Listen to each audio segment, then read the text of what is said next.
اعوذ باللہ من الشیطان الرجیم بسم اللہ الرحمن الرحیم والذین، اور وہ لوگ اذا فعلوا فاحشۃ، جب وہ کوئی بے حیائی کی بات کر بیٹھتے ہیں یعنی کبیرہ گناہ، او ظلموا انفسہم، یا اپنے نفسوں پر ظلم کرتے ہیں صغیرہ گناہ، تو فوراً ذکر اللہ، وہ اللہ تعالیٰ کو یاد کرتے ہیں، اللہ کا ذکر کرتے ہیں، فاستغفروا لذنوبہم، پس اللہ تعالیٰ سے وہ اپنے گناہوں کی بخشش طلب کرتے ہیں۔ وَمَن يَغْفِرُ الذُّنُوبَ إِلَّا اللَّهُ، اور کون ہے گناہوں کو بخشنے والا اللہ کے سوا۔ وَلَمْ يُصِرُّوا، اور وہ لوگ اصرار نہیں کرتے، عَلَى مَا فَعَلُوا، اس پر جو وہ کر رہے ہیں، یعنی جو گناہ کرتے ہیں اس کو بار بار نہیں کرتے، اس پر مصر نہیں ہوتے۔ وَهُمْ يَعْلَمُونَ، اس حال میں کہ وہ اس کو جانتے ہیں۔ اولئک، یہی وہ لوگ ہیں، جزاؤہم، ان کا بدلہ کیا ہوگا، ان کی جزا، مغفرۃ من ربہم، ان کے رب کی طرف سے مغفرت اور بخشش ہوگی۔ وجنات، اور ان کا بدلہ ایسی جنتیں، ایسے باغات ہوں گے کہ تجری من تحتها الانہار، جن کے نیچے نہریں جاری ہوں گی، خالدین فیہا، اور ہمیشہ ہمیشہ ان جنتوں میں رہیں گے۔ ونعم اجر العاملین، اور عمل کرنے والوں کا اجر کتنا بہترین ہے۔ قد خلت، تحقیق کی گزر چکی ہے، من قبلکم، تم سے پہلے، سنن، بہت سے واقعات۔ فسیروا فی الارض، پس تم چلو پھرو زمین میں، فانظروا، پس تم دیکھو، کیف کان عاقبۃ المکذبین، کیسے ہوا جھٹلانے والوں کا انجام۔ جو قومیں، جن قوموں نے اللہ کو جھٹلایا، زمین میں جاؤ، پھر ٹرو اور دیکھو اور ان کا انجام کیا ہوا۔ ھذا بیان للناس، اللہ کہتے ہیں یہ لوگوں کے لیے میرا بیان ہے۔ وہدی وموعظہ، اور ہدایت اور نصیحت ہے، للمتقین، متقین کے لیے۔ سورہ آل عمران آیت نمبر 135، 136 اور 137، تین آیتیں آپ کے سامنے، بلکہ چار آیتیں، 138 بھی ہے، چار آیتیں آپ کے سامنے تلاوت ہوئی ہیں، آپ نے ترجمہ سنا۔ سب سے پہلے ان آیتوں کا پچھلی آیتوں کے ساتھ ربط ہے، تعلق کیا ہے۔ اس سے پہلے اللہ تعالیٰ نے سود خوری کا جو ممانعت ہے اس کا تذکرہ فرمایا، پھر اللہ تعالیٰ نے دوزخ سے بچاؤ کا ذکر کیا کہ اپنے آپ کو دوزخ سے بچاؤ جو کافروں کے لیے تیار کی گئی ہے، اے مسلمانوں تم کیوں دوزخ میں جا رہے۔ اور اس کے بعد اللہ تعالیٰ نے دوزخ سے بچاؤ کے لیے نسخہ دیا کہ اپنے میرے اللہ اور اللہ کے رسول کی اطاعت کرو، لعلکم ترحمون، اگر تم اللہ اور اس کے رسول کی اطاعت کے مطابق زندگی گزارو گے تو تم پر رحم کیا جائے گا، تمہارے دلوں کو اطمینان دیا جائے گا، رحم آئے گا، ورنہ بے رحم لوگوں کے ہاتھوں میں تمہیں دے دیا جائے گا۔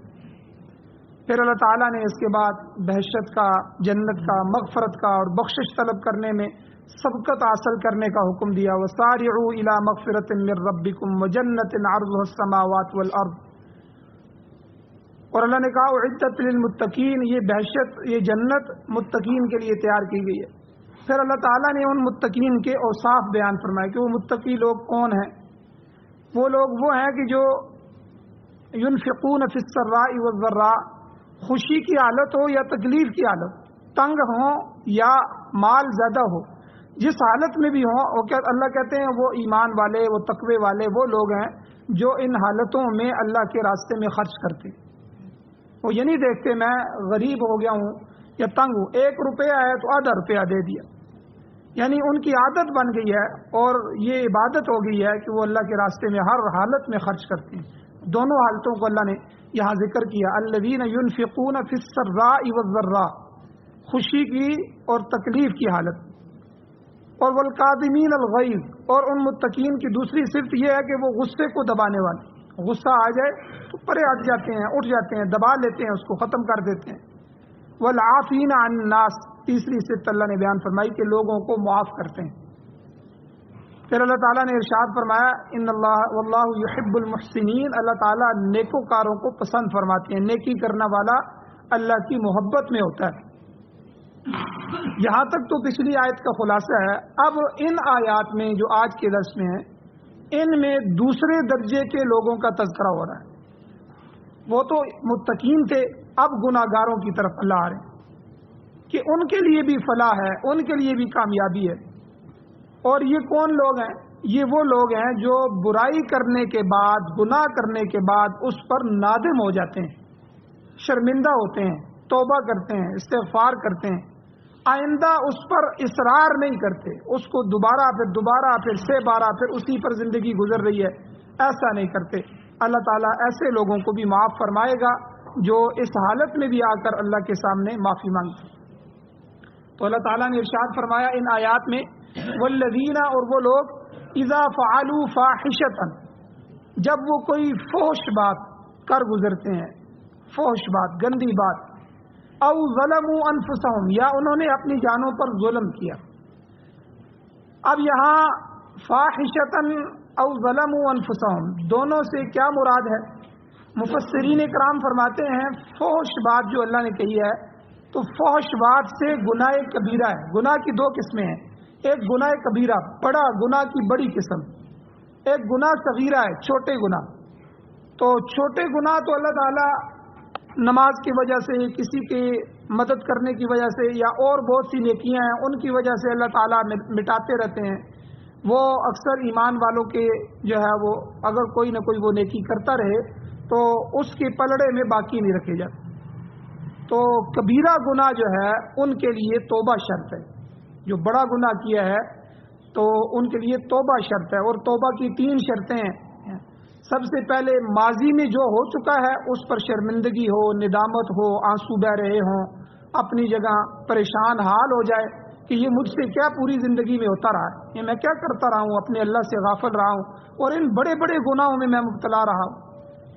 شراب ہے، زنا ہے، اور کوئی بھی بڑے سے بڑے گناہ جو کبیرہ گناہ ہے، جو آدمی ان گناہوں میں رہا ہو تو وہ اپنے اللہ کے پاس آ جائے. توبہ کی پہلی شرط یہ ہے کہ ان سب پر نادم ہو، خود اس پہ محسوس کرے کہ یہ مجھ سے غلطیاں ہوتی رہی. پھر یہ تو ماضی ہے، ماضی کے گناہ. تو جو حال ہے، حال میں پھر یہ کرے کہ اس پہ رک جائے، دوبارہ اس کو نہ کرے اس کام. اور مستقبل میں اس کے نہ کرنے کا پکا ارادہ کر لے کہ اللہ جو ہے اب تو میں رک گیا ہوں اور آئندہ بالکل نہیں کروں گا. یہ توبہ کی 3 شرطیں ہیں، ماضی، حال، مستقبل. ماضی میں اس پر ندامت، شرمندگی ہو، اور حال میں اس پر رک جائے، آئندہ نہ کرے، اور مستقبل میں اس کے نہ کرنے کی جو ہے پکی قسم کھا لے، ارادہ کر لے، عزم کرے. تو یہاں اللہ تعالیٰ نے دونوں گناہ ذکر فرمائے ہیں. والذین اذا فعلوا فاحشۃ، وہ لوگ جو فحش کام کرتے ہیں، بے حیائی کی باتیں کر گزرتے ہیں، یہ تو گناہ کبیرہ مراد ہے. او ظلموا انفسهم، یا انہوں نے اپنی جانوں پر ظلم کیا ہے تو یہ صغیرہ گناہ مراد ہیں، چھوٹے گناہ مراد ہیں. مقصد یہ ہے کہ جن لوگوں نے خواہ کبیرہ گناہ کا ارتکاب کیا ہو یا صغیرہ گناہ کا ارتکاب کیا ہو تو انہیں اللہ تعالیٰ سے معافی مانگنی چاہیے. تو کبیرہ گناہ کی مثال جیسے میں نے ابھی دی ہے، زنا ہے، چوری ہے، شراب ہے، ٹھیک ہے، یہ قتل ہے، یہ بڑے بڑے جو گناہ ہیں یہ سارے کے سارے بڑے گناہوں میں ہوتے ہیں، بہت سخت گناہ ہیں، ان کی سزائیں بھی بڑی سخت ہیں. اور صغیرہ گناہ چھوٹے گناہوں میں سے کسی عورت کی طرف دیکھ لیا، غیر محرم کی طرف شہوت کی نظر سے دیکھ لیا، اور اس کو کسی عورت کو ہاتھ لگا دیا. یہ اور واقعات کے اندر آتا ہے کہ ایک شخص نے غیر عورت کا بوسہ لے لیا. تو یہ سارے صغیرہ گناہوں میں آتے ہیں. تو بہرحال اللہ تعالیٰ فرماتے ہیں کہ جب ایمان والوں سے، میرے بندوں سے جب گناہ ہو جاتے ہیں، جو میرے بندے ہیں، تو جب یہ دونوں قسم کے گناہ صغیرہ اور کبیرہ ہوتے ہیں تو اس کے بعد کیا کرتے ہیں؟ ذکر اللہ، فوراً اللہ کا ذکر کرتے ہیں، اللہ تعالیٰ کا کی یاد میں آ جاتے ہیں. تو یاد کرنے کا مطلب مفسرین نے لکھا ہے کہ اللہ کے حکم کی تعمیل کرتے ہیں، یعنی نماز کی طرف متوجہ ہو جاتے ہیں، رمضان کا آ گیا تو روزے کی طرف، اللہ کے حکموں کی طرف آ جاتے ہیں، اور اس کی جو وعید ہے جو اللہ نے ان گناہوں پر فرمائی ہے اس سے ڈر جاتے ہیں، اور اللہ کی جلال اور عظمت کو یاد کرتے ہیں. اللہ کتنے بڑے ہیں، اللہ کتنے عظیم ہیں. تو اتنی ہی عظیم اور اتنی جلال والی رب سے میں دھوکہ کر رہا ہوں، اس کے ساتھ میں اس کو ناراض کر رہا ہوں. تو اللہ کی یاد جو ہے یہی ہے. تو اس لیے ذکر اللہ، ہم کسی کو یاد کرتے ہیں تو وہ آدمی کتنا خوش ہوتا ہے، اس کا تذکرہ ہو رہا ہے اچھے طریقے سے. اگر وہ موجود نہیں بھی ہے تو اچھا تذکرہ ہو، اس تک بات پہنچے تو اس کے دل میں جو ہے وہ ہمارے لیے مقام بن جاتا ہے. تو اسی طرح اللہ تعالیٰ بڑے ہیں. اللہ کا جو ذکر ہے، اللہ اللہ سبحان اللہ الحمدللہ، اے اللہ تو پاک ہے، اے اللہ ساری تعریفیں تیرے لیے ہیں، اللہ اکبر، اے اللہ دنیا کی ساری طاقتوں سے بڑی طاقت تیری ہے، سب سے بڑا تو ہے، لا الہ الا اللہ، اے اللہ تیرے سوا کوئی معبود نہیں ہے. تو یہ جتنے بھی ذکر ہیں یہ اللہ کو یاد کرنا ہے. تو جب آدمی اللہ تعالیٰ کی یاد میں آتا ہے اور اللہ کے حبیب پر درود بھیجتا ہے، تو حضور علیہ الصلوۃ والسلام اللہ کے محبوب تھے. تو آدمی کسی کے دوست کے ساتھ نیکی کرتا ہے تو وہ آدمی بھی اس کا گرویدہ ہو جاتا ہے. تو حضور اللہ کے محبوب تھے. اللہ تعالیٰ کے محبوب صلی اللہ علیہ وسلم پر جب آدمی درود بھیجتا ہے تو اللہ تعالیٰ اس کو قبول فرماتے ہیں اور اس کی رحمت جو ہے اس کی طرف چادر بچھا کر جو ہے اس کے سر پر چھا جاتی ہے. تو اس لیے اللہ تعالیٰ کیا فرما رہے ہیں کہ جب بندے سے گناہ ہو جاتا ہے تو نیک آدمی اور مومن آدمی متقی آدمی ذکر اللہ، فوراً اللہ تعالیٰ کی جو ہے عزت، اللہ تعالیٰ کی عظمت اور اللہ تعالیٰ کی جلال اور اللہ کی بڑائی اس کو سامنے رکھتے ہوئے اللہ کی یاد میں آ جاتا ہے. اس سے ڈر کر وہ اپنے کیے پر نادم ہو جاتا ہے. اور دوسرا کام کیا کرتا ہے، فاستغفروا لذنوبہم، اپنے گناہوں کی بخشش مانگتا ہے. اے اللہ میری زندگی غفلت میں گزر گئی، یا اللہ ایسا نہیں ہونا چاہیے تھا، لیکن اب موت قریب ہے، یا اللہ بڑھاپے کے بال سفید آ گئے ہیں، یا اللہ اتنی غفلت میں زندگی گزری ہے، یا اللہ تو معاف کر دے. تنہائی میں اللہ کے سامنے استغفار کرے، اللہ کے سامنے روئے اور نادم ہو جائے. تو یہ ایک اچھی صفت ہے اللہ تعالیٰ نے جو ہے ایمان والوں کی یہ بیان فرمائی. دیکھیں گناہ گاروں کی صفت بیان کی جا رہی ہے. اسی لیے حدیث میں آتا ہے، حضور علیہ الصلوۃ والسلام کا ارشاد گرامی ہے، حضور نے فرمایا کلکم خطاؤن، تم میں سے ہر شخص خطا کار ہے، ہر شخص گناہ گار ہے، گناہ ہو جاتے ہیں.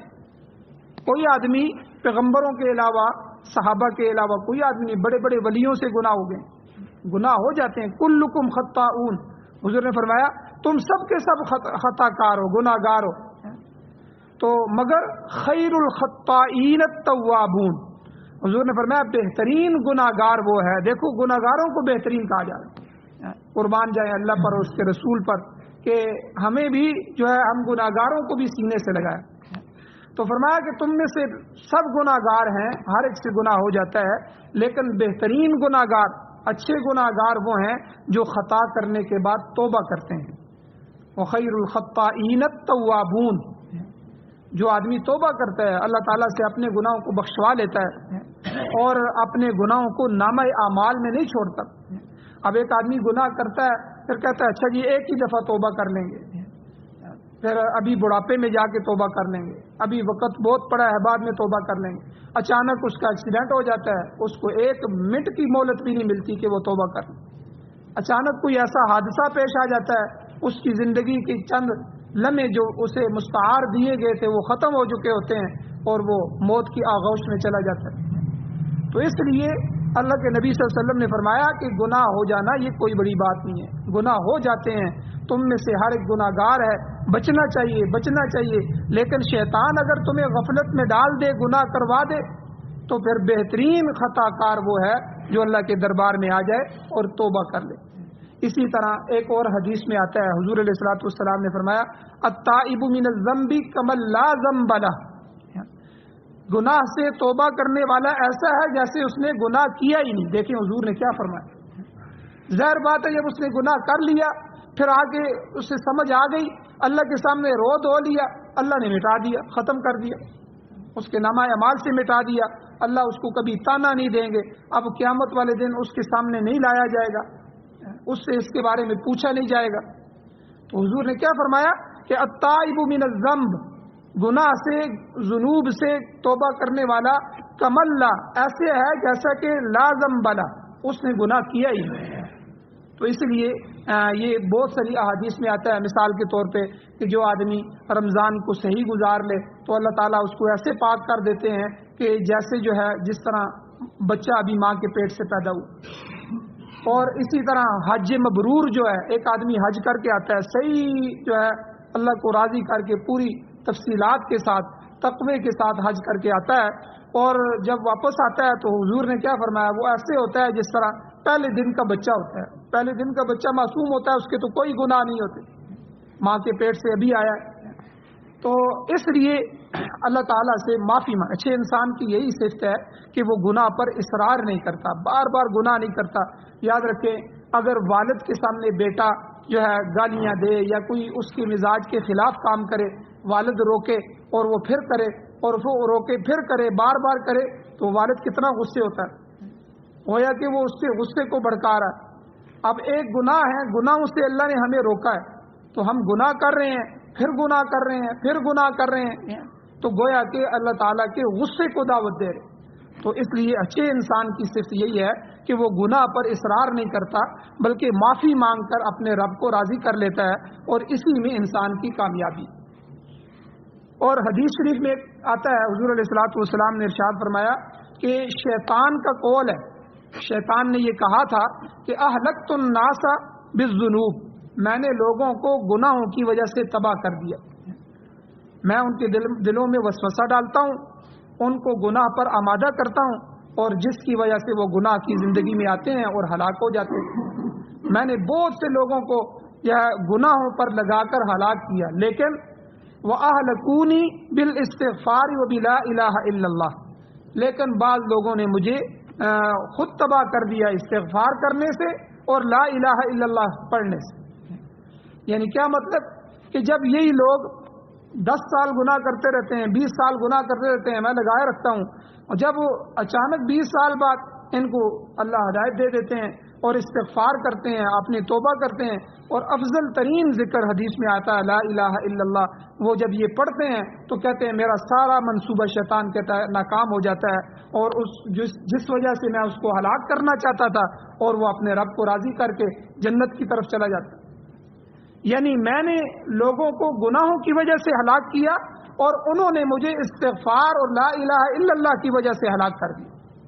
یہ حضور نے خود حدیث میں ارشاد فرمایا، شیطان کا جو قول ہے اس کو حضور نے نقل فرمایا۔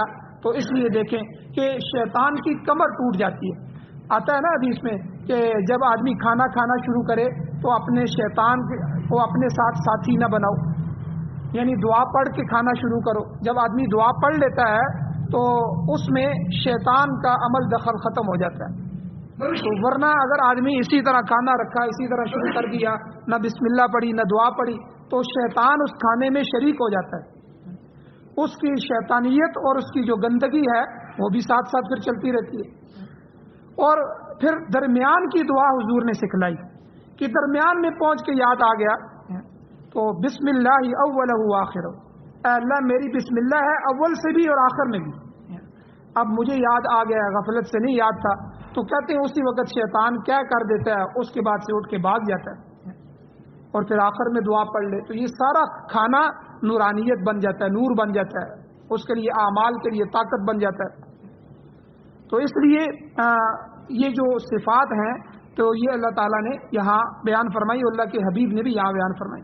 اور آگے اللہ تعالیٰ فرماتے ہیں وَمَن يَغْفِرُ الذُّنُوبَ إِلَّا اللَّهُ، لوگو بتاؤ گناہوں کو اللہ کے سوا کون معاف کرنے والا ہے؟ کیا اللہ کے علاوہ کوئی دروازہ ہے جس پہ تم جاؤ؟ وہ مالک الملک ہے، وہ مختار کل ہے، وہ گناہوں کو معاف کرنے والی ذات ہے، وہ غفور الرحیم ہے، اس کی حکمت اور قدرت میں کسی کو دخل نہیں۔ انسان گناہ کرتے ہیں مگر وہ غفور الرحیم ہے، وہ معاف کرنے والا ہے۔ اسے تو ایک بہانہ چاہیے، وہ تو تمہارے بہانوں کو دیکھ رہا ہے، اس نے یہ چھوٹے چھوٹے بہانے بنا دیے، چلو بندہ یہ کر لے کہ میرے محبوب کی امت میں سے کوئی امتی بھی جہنم میں نہ جائے، تو وہ تو قادر مطلق ہے، اسے کوئی پوچھنے والا نہیں ہے کہ اتنے بڑے پاپی کو تو نے کیوں معاف کر دیا، اتنے گناہگار کو تو نے کیوں معاف کر دیا۔ وہ حدیث میں آتا ہے نا، کسی آدمی نے 99 قتل کیے بنی اسرائیل میں سے، تو وہ کسی کے پاس آیا اور اس سے پوچھا کہ بھائی بتاؤ کہ کیا میں اب توبہ کرنا چاہتا ہوں، اتنی زندگی غفلت میں گزری ہے، میں نے 99 قتل کیے ہیں، تو کیا میرے لیے اب بھی کوئی ایسا ہے کہ میرے لیے مغفرت ہو جائے؟ اب اس نے کہا کہ بھائی ایسا تو نے 99 قتل کیے ہیں، تو کیا کہہ رہا ہے، تیرے لیے کوئی معافی ہوگی؟ تیرے لیے کوئی معافی نہیں ہے. اس نے اس کو بھی قتل کر دیا. اس نے کہا کہ چلو معافی نہیں ہے تو تجھے بھی قتل کرتا ہوں. 100 پورے کر دیے. پھر کسی نے اس کو بتایا کہ اللہ والے وہاں بیٹھتے ہیں, ان کے پاس جاؤ. وہ عالم اور اللہ والے تھے, ان کے پاس وہ گیا. ان سے پوچھا کہ میری زندگی غفلت میں گزری ہے, بہت گناہ کیے ہیں میں نے, میرے گناہ شمار کیے جائیں تو پہاڑوں سے زیادہ ہیں, کیا میں اللہ سے معافی مانگوں تو اللہ مجھے معاف کر دیں گے؟ انہوں نے کہا کہ نیکوں کی صحبت میں چلا جا, جہاں نیک لوگ رہتے ہیں. فلاں بستی ہے تو فلاں بستی کے لوگ نیک ہیں, تو تم وہاں چلے جاؤ تو تمہاری بخشش ہو جائے گی, تمہاری مغفرت ہو جائے گی. اپنے آپ کو نیک بنا لو, ان کے اندر رکھو, توبہ کر لو. اب وہ اس نیت سے چل پڑا.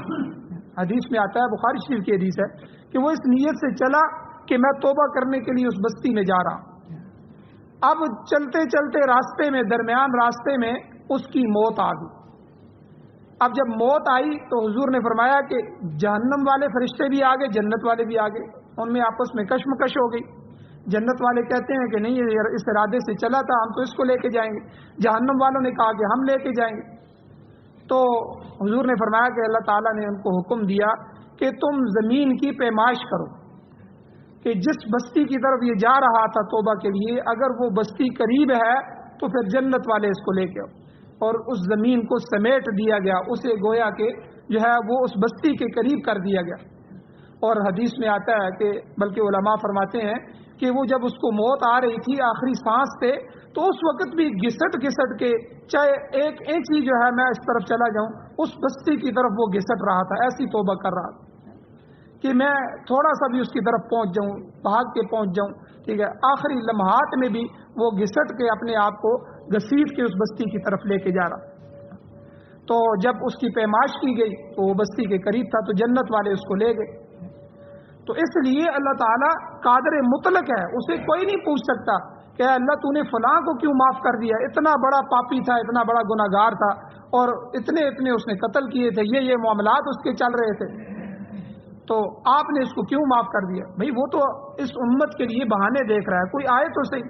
ہاں, ایک بندہ آخر تک آتا ہی نہیں ہے, اللہ کو یاد ہی نہیں کرتا, اس کے دل میں نہیں ہے, تو پھر تو وہ واقعی جہنم کا مستحق ہے. وہ اپنے توبہ نہیں کرتا, استغفار نہیں کرتا, اپنے اللہ کو راضی نہیں کر سکتا اپنی موت سے پہلے, تو پھر تو وہ واقعی جہنم کا مستحق ہے, کیونکہ اس نے تو ساری زندگی بغاوت میں گزار دی, اسے تو توبہ کا خیال بھی نہیں آیا. ہاں, لیکن جو آ جائے اس کے لیے اللہ کی طرف سے معافی ہے, چاہے بڑے سے بڑے گناہ ہو جائیں, ان اللہ تعالیٰ معاف کرنے والے. تو اس لیے میرے بھائیوں, اللہ تعالیٰ نے یہاں خود فرمایا ہے, اور آگے چند صفات اور بھی ہیں انشاءاللہ کل کے درس میں بیان کی جائیں گی. اللہ جل شانہ سے دعا ہے اللہ ہمیں عمل کی توفیق عطا فرمائے. آمین. الحمدللہ رب العالمین والعاقبۃ للمتقین والصلاۃ والسلام علی رسولہ النبی الامی الکریم. یا اللہ ہماری کمیوں کوتاہیوں کو معاف فرمائے, یا اللہ ہمارے گناہوں کو معاف فرمائے, یا اللہ وہ گناہ جو ہم نے جان بوجھ کے کیے ہیں یا غلطی سے ہو گئے ہیں, جو ہمیں یاد ہے نہیں یاد, یا اللہ چھپ کے کیے ہیں یا اعلانیہ کیے ہیں, یا اللہ سب گناہوں کو معاف فرمائے. یا اللہ گناہوں پر جو اصرار ہے اس سے ہمیں محفوظ فرمائے. یا اللہ نبی علیہ الصلوۃ والسلام, اہل بیت, صحابہ کرام کی محبت نصیب فرمائے. ان ہستیوں کی یا اللہ نقش قدم پر چلنا ہمیں نصیب فرمائے. یا اللہ جو بیمار ہیں ان کو شفا عطا فرمائیے, جو ایمان کی حالت سے اس دنیا سے جا چکے ہیں یا اللہ ان سب کی بخشش فرمائیے. جو حضرات مشکلات کے اندر ہیں, قرضے کی مشکلات ہیں یا دوسری مشکلات ہیں, یا اللہ ان سب کی مشکلات کو دور فرمائیے, حل فرمائیے. یا اللہ قرآن و سنت کو سننے, سمجھنے, عمل کرنے اور اس کی اشاعت کرنے کی ہمیں توفیق نصیب فرمائیے. ہماری نسلوں میں قرآن کے حافظ, قاری, عالم, مفتی, مجاہد, غازی, شہید اور دین کے داعی پیدا فرمائے. یا اللہ یہ ساری صفات ہماری اولادوں میں, نسلوں میں پیدا فرما. یا اللہ ہمیں اپنی ذات سے محروم نہ فرما, اپنی رضا سے محروم نہ فرما. یا اللہ خاتمہ ایمان پر فرمائے. صلی اللہ تعالی علی خیر خلقہ محمد و آلہ و اصحابہ اجمعین برحمتک یا